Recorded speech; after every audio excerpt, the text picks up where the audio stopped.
Narito na nga ang ating last episode update dito sa Akosada.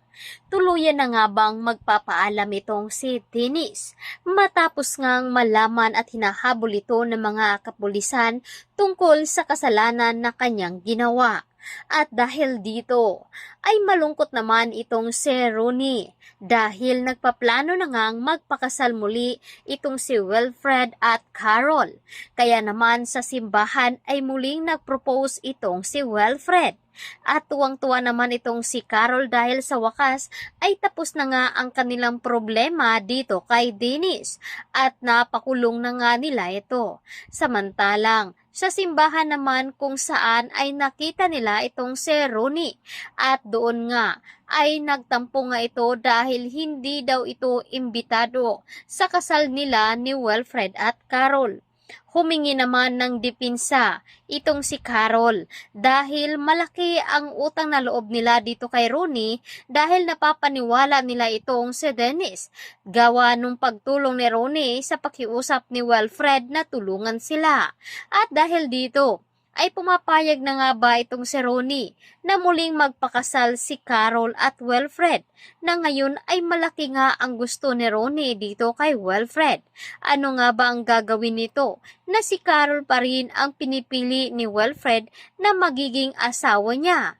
Samantalang ito namang si Amber ay nagising naman ito sa pagkakatali at paglalagay ni Dennis doon sa kwarto. At dito na nga nagulat si Amber kung bakit ay may mga taong sumisigaw at may mga usok nga ito dahil hindi alam ni Amber na nasusunog na pala ang gusali kaya napasigaw ito sa takot. At sa pagsigaw nga dito ni Leah ay dito na nga narinig agad dito ni Carol dahil hinahanap nga dito ni Carol kung saan nga daw itinago ni Dennis itong si Leah at Tristan. At sa kabilang kwarto nga ay doon nila nakita ni Carol itong si Tristan na wala pa rin itong malay. Dali-daling tinawag ni Carol itong si Wilfred upang buhatin nga itong si Tristan at itakas nga sila doon. At bago pa man sumabog ang gusali ay nakalabas na nga sila. At sa ngayon nga ay nagpapagamot nga itong si Tristan dahil sa mga sugat ng kanyang natamo.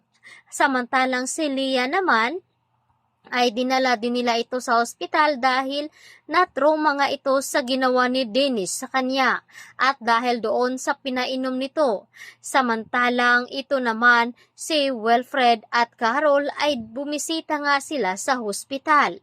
At sinabi nga dito na napaparusahan na nga daw itong si Dennis sa ginawa nitong kasalanan niya kay Carol at Wilfred at magiging tahimik na rin ang buhay dito ni Joy.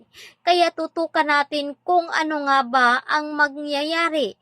Magiging happy ending kaya itong si Dennis at Carol. Kaya abangan natin ito ngayong hapon dito lamang sa Akosada.